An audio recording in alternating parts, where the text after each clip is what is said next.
ጤና ይስጥልን የተወደዳችሁ የገበያ ሚዲያ ተከታታዮቻችን እንደምን አላችሁ? ይህ በግሪን ሰንቴክ ሶላር ቴክኖሎጂ ስፖንሰርነት ወደ እናንተ የሚደርሰው ዕለታዊ የምዕራፍ አንድ የቢዝነስ ዜናችን ነው። በምዕራፍ አንድ የዜና ወጃችን የመረጥንላችሁን ኢኮኖሚያዊና ማህበራዊ መረጃዎቻችንን ይዘንላችሁ ቀርበናል። እንዲሁም የዳሽን ባንክን የውጭ ምንዛሬ ዋጋን አካተን እንድትከታተሉን እየጋበዝን ለዕለቱ ወደ ያዝንላችሁ ዜናችን እናልፋለን። በቅድሚያም አርዕስቶችን እናስቀድም። የ20/80 እና 40/60 የጋራ መኖሪያ ቤት ተመዝጋቢዎችን የሚመለከት አዲስ መረጃ ወጥቷል። ሙሉ መረጃውን እናጋራችኋለን። አዲስ ስራ ጀማሪዎች በመንግስት በጀት መስራት የሚችሉበት ድንጋጌን የያዘ ረቂቅ አዋጅ ለፓርላማ መቅረቡ ተሰማም። በዝርዝር ከምናደርሳችሁ መረጃዎቻችን መካከል ይገኝበታል። አዲሱ መመሪያ ስጋት ላይ ጥሎናል ሲሉ የግል ከፍተኛ ትምህርት ተቋማት ቅሬታ ማንሳታቸው ተነገረም። ለመሆኑ በአዲሱ መመሪያ የተደነገጉ ጉዳዮች ምንድናቸው? የሚሉትን የምናጋራችሁ መረጃችን ነው። ኪሳራ ሪፖርት አድርገው የገቢ ግብር በማይከፍሉና የግብር እፎይታ ባገኙ ድርጅቶች ላይ አማራጭ ግብር ሊጣል መሆኑ ተነገረም። ውድ ተከታታዮቻችን እነዚህንና ሌሎች ኢኮኖሚያዊና ማህበራዊ መረጃዎቻችንን ይዘንላችኋል። አዳዲስ እንዲሁም ትኩስ ኢኮኖሚያዊና ማህበራዊ መረጃዎቻችንን ለማግኘት ታዲያ የገበያ ሚዲያን እንድትወዳጁ እየጋበዝን በዝርዝር ወደምንመለከታቸው መረጃዎቻችንን አልፋለን። በኃይል መቆራረጥ ምክንያት ስራዎችን ለማከናወን ተቸግረዋል? ለጀነሬተርና ለነዳጅ ምን ያህል ገንዘብ እያወጡ ነው? የግሪን ሰንቴክ የፀሐይ ኃይልን በእጁ ያድርጉ። ከግሪን ሰንቴክ ጋር የኃይል መቆራረጥ ፈጽሞ አይታሰብም። የኃይል አቅርቦቱ ሰፊ በመሆኑ በመብራት መቆራረጥ ምክንያት አንዳች ስራው አይስተጓጎልም። የፀሐይ መፍትሄዎች እኛ ጋር ናቸው። በከፍተኛ ጥራት የተሰሩ የሊቲየም ባትሪዎች ከኢንቨርተር ጋር እንዲሁም በብዙ የፓኔል አቅም አማራጮች ለሆቴል፣ ለባንክ፣ ለጤና ተቋም፣ ለቢሮ ወይም ለቤት ምን ያህል ኃይል እንደሚያስፈልጎ እኛ ነግሮታለን። ዋጋው ተመጣጣኝ ከመሆኑ በተጨማሪ ከዳሽን ባንክ ጋር የዱቤ ያለ አገልግሎት በአነስተኛ ወለድ አማራጭና በሸሪያው ሕግ መሰረት ያለ ወለድ መጀመራችንን ስንገልጽ በታላቅ ደስታ ነው። አንድ ጊዜ ተግብሩ፣ ዓመታትን ቆጥቡ። ይህ ፀሐይ ብቻ አይደለም፣ የሚቀጥል ኃይል ጭምር እንጂ። የግሪን ሰንቴክ ኃይልን በእጁ ያስገቡ። አድራሻችን 22 ማዞሪያ ኳሊቲ ህንፃ አንደኛ ፎቅ ቢሮ ቁጥር 103። ለበለጠ መረጃ በ0989 41 42 19 አሊያም በ0989 41 42 09 ላይ ይደውሉ። ግሪን ሰንቴክ ኃይል በእርሶ እጅ ውስጥ ነው። ከመጪው ሐምሌ ወር ጀምሮ በኮከብ ሆቴሎች ላይ የአደጋ ስጋት ፍተሻ እንደሚደረግ የአዲስ አበባ አደጋ ስጋት አመራር ኮሚሽን አስታወቀም። በዚህም ደግሞ የእሳት አደጋ መከላከል መመሪያ ወይም ፋየር ኮድ ጸድቆ ወደ ስራ መግባቱ የቅድመ አደጋ መከላከል ስራዎችን እንደሚያሳልጥ የአዲስ አበባ አደጋ ስጋት አመራር ኮሚሽን ምክትል ኮሚሽነርና የአደጋ ቅነሳ ዘርፍ ኃላፊው ደሳለኝ ፉፋ ተናግረዋል። በመመሪያው መሰረትም በአዲስ አበባ ከተማ ባሉ ባለኮከብ ሆቴሎች ላይ ከሐምሌ ወር ጀምሮ ፍተሻ እንደሚደረግም አንስተዋል። ከውጭ ሀገራት ለጉብኝትም ሆነ ለስራ የሚመጡ ሰዎች ከጸጥታ ቀጥሎ መስፈርታቸው ደህንነት መሆኑን የገለጹት ምክትል ኮሚሽነር ደሳለኝ ለዚህም ሲባል ደግሞ ባለኮከብ ሆቴሎች የእሳት አደጋ መከላከያ መሳሪያዎችንና ደረጃዎችን የጠበቁ የአደጋ ጊዜ መውጫዎችን ማሟላት ይገባቸዋልም ብለዋል። በመመሪያው መሰረት ኮሚሽኑ ሆቴሎቹ የቴክኒክ ድጋፍና የሙያ ምክር የሚሰጥ ሲሆን በዚሁ መሰረት የማይንቀሳቀሱት ላይ ማስጠንቀቂያ እንደሚሰጥ ጠቁመው ከዚህ ካለፈ ግን ሕጋዊ እርምጃ እንደሚወሰድ ምክትል ኮሚሽነሩ አስታውቀዋል። የአባይ ተፋሰስ ሀገራትን በኤሌክትሪክ ኃይል ለማስተሳሰር ቀጠናዊ ተቋም እንዲመሰረት ጥሪ ቀረበ። ተቋሙ መመስረቱ ደግሞ አባል ሀገራት ያለባቸውን የፖሊሲና ሌላውንም የአሰራር ችግር ለመፍታት እንዲችሉ የሚረዱና ትብብርን በቀጠናው የሚፈጠር ነው ተብሏል። ይህ የተባለውም የአባይ ተፋሰስ ሀገራት የውሃ ሀብቱን በትብብር ማልማትና መጠቀም በሚችሉበት ሀብት ዙሪያ የሚመክረው የአፍሪራን 4ኛው ጉባኤ በተካሄደበት ወቅት ነው። በዚህ በውጭ ጉዳይ ኢንስቲትዩት የአፍሪካ ጉዳዮች ጥናትና ምርምር ዳይሬክተሩ ዶክተር ግዛቸው አስራት የቀጠናውን ሀገራት በኤሌክትሪክ መስመር ማስተሳሰር የዘንድሮ መነጋገሪያ ሐሳብ እንደነበር ተናግረዋል። ዳይሬክተሩ አክለውም የቀጠናው ሀገራት በተለያየ መንገድ ኃይል ሊያመርቱ የሚችሉበት አቅም ቢኖራቸውም አንዱ ሀገር ግን ከሌላኛው ሀገር የተሳሰረ አይደለምም ብለዋል። በመሆኑም ኢትዮጵያ በአሁኑ ሰዓት የኤሌክትሪክ ኃይልን ለኬንያ፣ ለሱዳንና ለጅቡቲ እየሰጠች ሲሆን ደቡብ ሱዳን፣ ሶማሊያና ታንዛኒያም በቅርቡ ተጨማሪ የኃይል ግዥ የሚፈጽሙ ሀገራት ናቸውም ተብሏል። በውጭ ጉዳይ ኢንስቲትዩት መሪ ተመራማሪው ዶክተር ዳርስ ከዳር ታየ በበኩላቸው እስካሁን ያለው የኃይል ሽያጭ በሁለትዮሽ ስምምነት እንደሚፈጸም አንስተው ከዚያ ይልቅ ግን በቀጠናው ባለቤት ሆኖ የሚሰራ ራሱን የቻለ ተቋም ቢመሰረት የሚል ሀሳብ መነሳት እየጀመረ መሆኑን ተናግረዋል። እንዲሁም በተለያዩ የመሰረተ ልማት ትብብሮች ላይ በተናጠል ከመነጋገር ራሱን የቻለ ተቋም ወደ ማቋቋም መሻገር በሂደት እውነተኛ የኢኮኖሚና ሌላኛውንም ውህደት እያመጣ መሄዱ አይቀርምም ብለዋል ሲል ሸገር ዘግቧል። ኪሳራ ሪፖርት አድርገው የገቢ ግብር በማይከፍሉና የግብር እፎይታ ባገኙ ድርጅቶች ላይ አማራጭ ታክስ ሊጣል ነው ተባለም። ኪሳራ ሪፖርት በማድረግ ዓመታዊ የገቢ ግብር ከመክፈል ነፃ በሆኑና የግብር እፎይታ በተሰጣቸው የንግድ ድርጅቶች ላይ አማራጭ አነስተኛ ግብር ሊጣልባቸው መሆኑ ተነግሯል። በዚህም በአጠቃላይ የታክስ ስርዓቱ ላይ በተደረጉ ጥናቶች የተለዩ ክፍተቶችንና ለመንግስት የቀረቡ ምክረ ሀሳቦችን አስመልክቶ ማብራሪያ የተሰጠ ሲሆን በተደረጉት ጥናቶች በሀገሪቱ ውስጥ አሉ ተብለው ከሚገመቱት አጠቃላይ ግብር ከፋዮች ውስጥ 63 በመቶ የሚሆኑት ግብር እየከፈሉ እንዳልሆነ በገንዘብ ሚኒስቴር የታክስ ፖሊሲ መምሪያ ኃላፊ የሆኑት አቶ ሙላይ ወልዱ ተናግረዋል። በመሆኑም ይህንን ሁኔታ ለመቀየር አማራጭ አነስተኛ ግብር መጣል አለበት የሚል ምክረ ሀሳብ ለመንግስት መቅረቡንም አስረድተዋል። ታዲያ እንዲጣል የሚፈለገው አማራጭ አነስተኛ ግብር ዋና ዓላማው ታክስ መክፈል አለባቸው ወይንም ተገቢና ተገቢ ያልሆኑ የተለያዩ ምክንያቶችን በማቅረብና መረጃን በመሰወር ዝቅተኛ ታክስ የሚከፍሉትን ወይንም ከታክስ ነፃ የሚሆኑትን ወደ ታክስ መረቡ ማስገባት እንደሆነም ገልጸዋል። በዚህም መሰረት በኪሳራ ምክንያት 30 በመቶ የገቢ ግብር መክፈል ያልቻሉ ድርጅቶች በአጠቃላይ ከዓመታዊ ገቢያቸው ላይ 2 በመቶ አማራጭ አነስተኛ ግብር እንዲጣል ምክረ ሀሳብ መቅረቡንም ተናግረዋል።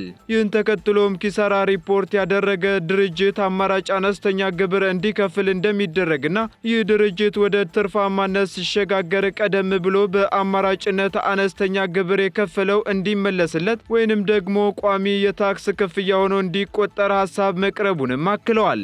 የገቢ ግብር አዋጁን ለማሻሻል ያስፈለገበትን ምክንያትና በማሻሻያ ረቂቅ አዋጁ የተካተቱ ዋና ዋና ነጥቦች ዙሪያ ማብራሪያ የሰጡት በገንዘብ ሚኒስቴር የሕግ ጉዳዮች መምሪያ ኃላፊ አቶ ተወዳጅ መሐመድ በበኩላቸው የገቢ ግብር አዋጅ ሙሉ በሙሉ እንደማይቀየርና ነገር ግን ባለፉት ዓመታት በሀገሪቱ ካሉ ለውጦች ጋር ለማጣጣም እንዲቻል በተመረጡ የአዋጁ ክፍሎች ላይ ማሻሻያዎችን የያዘ ረቂቅ አዋጁ መዘጋጀቱን አስረድተዋል። በማሻሻያ ረቂቅ አዋጁ ከተካተቱት ዋና ዋና ጉዳዮች መካከል አንዱ ደግሞ አማራጭ አነስተኛ ግብር መሆኑን አንስተዋል። የኢትዮጵያ ትምህርትና ስልጠና ባለስልጣን ያወጣው አዲሱ መመሪያ ስጋት ላይ ጥሎናል ሲሉ የግል ከፍተኛ ትምህርት ተቋማት ገለጹም።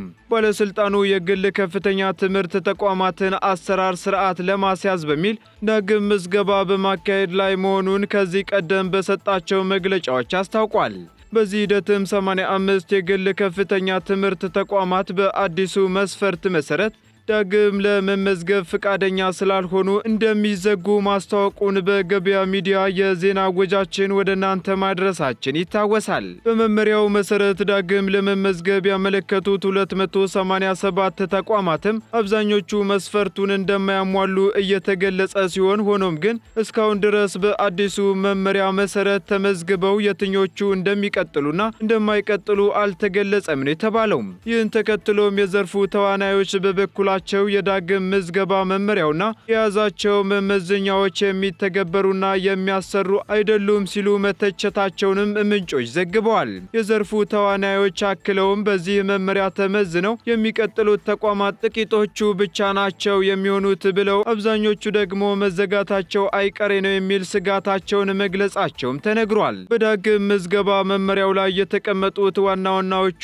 መመዘኛዎች ምን ይላሉ? የትምህርት ተቋማቱን ስጋት ላይ የጣሉት እንዴት ነው በማለት ጥያቄ ቀረበላቸው። የግል ከፍተኛ ትምህርት ተቋማት ተዋናዮቹ በመመሪያው ላይ የተቀመጠውና የግል ተቋማትን አቅም ያላገናዘበው አንደኛው መመዘኛ የመማሪያ ህንፃን ይመለከታልን ብለዋል። በዚህም መመሪያው አንድ ተቋም 5 እና ከዚያ በላይ ፕሮግራሞችን የሚሰጥ ከሆነ አንድ ሙሉ ህንፃ ብቻውን መያዝ አለበት እንደሚልም አክለዋል። በመሆኑም አብዛኞቹ ኮሌጆች ደግሞ አንድ ህንፃ ላይ የተወሰኑ ፎቆችን ተከራይተው የሚሰሩ በመሆናቸው ይህን ፎቅ ብቻችሁን ይያዙት ሲባሉ አቅም የላቸውም የሚልም ምላሽ አክለዋል። መንግስት እንዲህ አይነት መመሪያ ሲያወጣ በሊዝ መሬት እንድናገኝና የራሳችንን ህንፃ እንድንገነባ እንኳ ሁኔታዎችን አያመቻችም ያሉት የዘርፉ ተዋናዮቹ ለትምህርት ዘርፉ የተመቻቹ እድሎች በሌሉበት ሁኔታ ይህ መመሪያ መውጣቱ በግል የትምህርት ተቋማቱ ላይ ስጋትን ፈጥሯል የሚል ምላሽንም ሰጥተዋል። ሁለተኛው መስፈርት ደግሞ የሰው ኃይልን የሚመለከት ሲሆን አስተማሪዎችና የቢሮ ሰራተኞች የዶክተሬት ዲግሪ ያላቸው ይሁኑ እንደሚልም ገልጸዋል። በዚህም በእኛ ሀገር ያሉ ዶክተሮች ጥቂት በመሆናቸውና ብዙዎቹ ደግሞ በመንግስት ድጋፍ በውጭ ሀገር የተማሩ ናቸው ሲሉም ተናግረዋል። እንዲሁም የግል ኮሌጆች ደግሞ ከመንግስት ተቋማት መምህራንን እየተጋሩ ሲያስተምሩ እንደነበርም አንስተዋል። በመሆኑም የትምህርትና ስልጠና ባለስልጣን ያዘጋጀው መድረክም ይህንን መመሪያ እወቁት የሚል እንጂ በመመሪያው ላይ እንወያይ የሚል አልነበረም ብለው ባለስልጣኑ አሁንም በመመሪያው ዙሪያ ሊያስብበት ይገባል ሲሉ መልእክታቸውን አስተላልፈዋል። አዲስ ስራ ጀማሪዎች በመንግስት በጀት መስራት የሚችሉበት ድንጋጌን የያዘ ረቂቅ አዋጅ ለፓርላማ ቀረበ። የህዝብ ተወካዮች ምክር ቤት ባሳለፍነው ማክሰኞ ማለትም ሰኔ 10 ቀን 2017 ዓ.ም ለውይይት የቀረበው ረቂቅ አዋጅ ቁጥር 2320/2017 ሆኖ ለዝርዝር እይታ ለሰው ሀብት ልማት ስራ ስምሪትና ቴክኖሎጂ ጉዳዮች ቋሚ ኮሚቴ በሙሉ ድምፅ የተመራው የስታርታፖች ረቂቅ አዋጅ በተለይም ኢኖቬሽንና ቴክኖሎጂ ላይ ትኩረት ያደረገ ነው ተብሏል። ረቂቅ አዋጁ በመጀመሪያ የእድገት ደረጃዎች ላይ ያሉ ስያሜ የተሰጣቸውን ስታርታፖች ከልማትና ከንግድ ስራ ሂደት ጋር የሚያያዙ ወጪዎችን ለመሸፈን ጥቅም ላይ ለማዋል የሚቀርብ ገንዘብ ያቋቋመ መሆኑም ተገልጿል። በዚህም የገንዘብ ሚኒስቴር በሚያወጣው መመሪያ መሰረት በኢኖቬሽንና ቴክኖሎጂ ሚኒስቴር የሚተዳደር እንደሆነም ይጠቅሳል። ረቂቅ አዋጁ ስታርታፕ ወይንም የቢዝነስ ስራ ጀማሪዎች ሲል እውቅና የሚሰጣቸው ምንም የንግድ ስራ እንቅስቃሴ ታሪክ ሳይኖራቸው ወይንም የተወሰነ የንግድ ስራ እንቅስቃሴ ታሪክ ብቻ ኖሮት ኢኖቬሽንን ተግባራዊ የሚያደርግ ቴክኖሎጂ ወይንም በቴክኖሎጂ የታገዘ ተመንዳጊና የገበያ መዋቅር የሚለውጥ ምርትን፣ አገልግሎትን ወይንም ሂደትን በማስተዋወቅ በመፍጠር በማበልጸግ ትራንስፓረንት በማሳደግና በመልስ ምህንድስና አማካኝነት ኢኮኖሚያዊ እሴትን በመፍጠር ላይ የተሰማራ ግለሰብ፣ ቡድን፣ ድርጅት ወይንም ጥምረት ነው ተብሏል። ስያሜ ለተሰጣቸው ስታርታፖች ከሚሰጡ ማትጊያዎች መካከል አንዱ ሆኖ የቀረበው የስታርታፕ ግራንት ፕሮግራም ስራ ለማስጀመር የሚያስፈልገው በጀትም በመንግስት እንዲሸፈን ገንዘቡም ደግሞ ከልማት አጋሮች የሚገኝ ድጋፍና የገንዘብ ሚኒስቴር የግራንቱ አካል እንዲሆን ከሚያጸድቀው ማንኛውም ሌሎች ምንጮች ሊገኝ እንደሚችልም ተገልጿል። ገንዘቡን የሚያገኘው ስታርታፕ ስያሜ ከተሰጠው የንግድ ስራ እንቅስቃሴ ጋር ግንኙነት የሌላቸው የግል ወጪዎች፣ በግራንቱ ማመልከቻ ላይ ያልተጠቀሱ የንግድ እንቅስቃሴዎች፣ የግል ወይንም የድርጅት ዕዳዎችን መልሶ ለመክፈል ስያሜው ከተሰጠው ዓላማ ጋር ግንኙነት የሌላቸው የኢንቨስትመንት እንቅስቃሴዎች እንዲሁም ስያሜ ከተሰጠው ስታርታፕ ምስረታ፣ ትግበራ፣ ልማትና የንግድ ሥራ እንቅስቃሴ ጋር የማይገናኝ የሪል ስቴት ወይንም የሌላ የማይንቀሳቀስ ንብረት ገዢዎች ላይ ማዋል የተከለከለ መሆኑን ተገልጿል ሲል ሪፖርተር ጋዜጣ አስነብቧል። ቀጥለናል። ውድ ተከታታዮቻችን ወደ መጨረሻው ዝርዝር መረጃችን ስንሸጋገር የ20/80ና 40/60 ተመዝጋቢዎችን የቤት ባለቤት የሚያደርጉ ቤቶች በተለያዩ አማራጮች እየተገነቡ መሆናቸውን የአዲስ አበባ የቤቶች ልማትና አስተዳደር ቢሮ አስታወቀም። ቢሮው ይህን ያለው ከቀናት በፊት የባለ ጉዳይ ቀንን ምክንያት በማድረግ በአንድ ማዕከል ተገልጋዮችን ባስተናገደበት ወቅት ሲሆን በዕለቱም ከ20/80ና 40/60 የጋራ መኖሪያ ቤት ተመዝጋቢዎች ከልማት ተነሺዎችና ከሌሎችም ልዩ ልዩ ጥያቄዎች ተነስተዋል። በዚህም ከጋራ መኖሪያ ቤት ተመዝጋቢዎች ከልማት ተነሾችና ከሌሎችም ለተነሱት ጥያቄዎች ምላሽ የሰጡት የአዲስ አበባ የቤቶች ልማትና አስተዳደር ቢሮ ኃላፊ ቅድስት ወልደ ጊዮርጊስ ናቸው። ኃላፊዋ በምላሻቸውም ቢሮው በተለያየ አማራጭ ቤት እየገነባ በመሆኑና እየተተገበሩ ያሉ አማራጮች በ20/80ና በ40/60 ተመዝግበው እየተጠባበቁ ያሉ ነዋሪዎችን የቤት ባለቤት የሚያደርጉ በመሆናቸው ተመዝጋቢዎች ቁጠባቸውን ሳያቋርጡ በትዕግስት መጠባበቅ ይገባቸዋልም ብለዋል። ኃላፊዋ አክለውም በተለይም በመንግስትና በግል አጋርነት በ70/30 የቤት ልማት ፕሮግራም ከሚገነቡት ቤቶች መንግስት ያለውን 30% ድርሻ መዝግቦ ለያዛቸው የቤት ፈላጊዎች ቅድሚያ በመስጠት ተደራሽ ያደርጋል የሚል ምላሽንም ሰጥተዋል።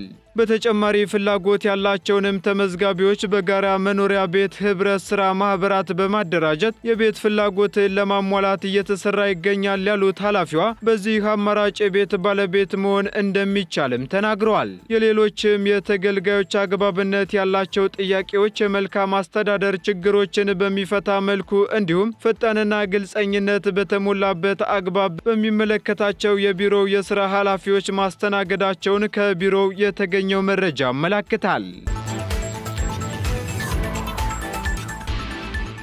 ቀጥለናል ውድ ተከታታዮቻችን። በመጨረሻም የዳሽን ባንክን የውጭ ምንዛሬ ተመን መረጃ እናጋራችኋለን። አንድ የአሜሪካ ዶላር 131 ብር ከ87 ሳንቲም እየተገዛ 134 ብር ከ51 ሳንቲም እየተሸጠ ይገኛል። 1 ፓውንድ ስተርሊንግ 178 ብር እየተገዛ 181 ብር ከ59 ሳንቲም እየተሸጠ ነው።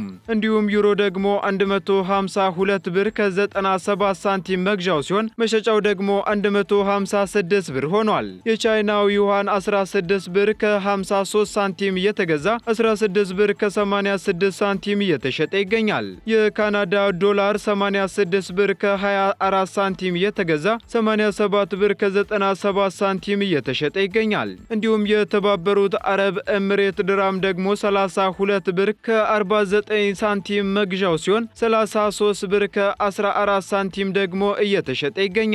የሳውዲ ሪያል እንዲሁ 31 ብር ከ81 ሳንቲም እየተገዛ 32 ብር ከ44 ሳንቲም እየተሸጠ መሆኑን የዳሽን ባንክ የውጭ ምንዛሬ ተመን መረጃ ያመለክታል። የተወደዳችሁና የተከበራችሁ የገበያ ሚዲያ ተከታታዮቻችን ለምዕራፍ አንድ ያዝንላችሁ ኢኮኖሚያዊና ማህበራዊ መረጃዎቻችን እነዚህን ይመስሉ ነበር። አዳዲስ እንዲሁም ትኩስ ኢኮኖሚያዊና ማህበራዊ መረጃዎቻችንን ለማግኘት ታዲያ ገበያ ሚዲያን እንድትወዳጁ እንጋብዛለን። ሰናይ ጊዜን ተመኘን። በኃይል መቆራረጥ ምክንያት ስራዎችን ለማከናወን ተቸግረዋል? ለጄኔሬተርና ለነዳጅ ምን ያህል ገንዘብ እያወጡ ነው? የግሪን ሰንቴክ የፀሐይ ኃይልን በእጁ ያድርጉ። ከግሪን ሰንቴክ ጋር የኃይል መቆራረጥ ፈጽሞ አይታሰብም። የኃይል አቅርቦቱ ሰፊ በመሆኑ በመብራት መቆራረጥ ምክንያት አንዳች ስራው አይስተጓጎልም። የፀሐይ መፍትሄዎች እኛ ጋር ናቸው። በከፍተኛ ጥራት የተሰሩ የሊቲየም ባትሪዎች ከኢንቨርተር ጋር እንዲሁም በብዙ የፓኔል አቅም አማራጮች ለሆቴል፣ ለባንክ፣ ለጤና ተቋም፣ ለቢሮ ወይም ለቤት ምን ያህል ኃይል እንደሚያስፈልጎ እኛ ነግሮታለን። ዋጋው ተመጣጣኝ ከመሆኑ በተጨማሪ ከዳሽን ባንክ ጋር የዱቤ ያለ አገልግሎት በአነስተኛ ወለድ አማራጭና በሸሪያው ሕግ መሰረት ያለ ወለድ መጀመራችንን ስንገልጽ በታላቅ ደስታ ነው። አንድ ጊዜ ተግብሩ፣ ዓመታትን ቆጥቡ። ይህ ፀሐይ ብቻ አይደለም፣ የሚቀጥል ኃይል ጭምር እንጂ። የግሪን ሰንቴክ ኃይልን በእጁ ያስገቡ። አድራሻችን 22 ማዞሪያ ኳሊቲ ህንፃ አንደኛ ፎቅ ቢሮ ቁጥር 103። ለበለጠ መረጃ በ0989 41 42 19 አሊያም በ0989 41 42 09 ላይ ይደውሉ። ግሪን ሰንቴክ ኃይል በእርሶ እጅ ውስጥ ነው።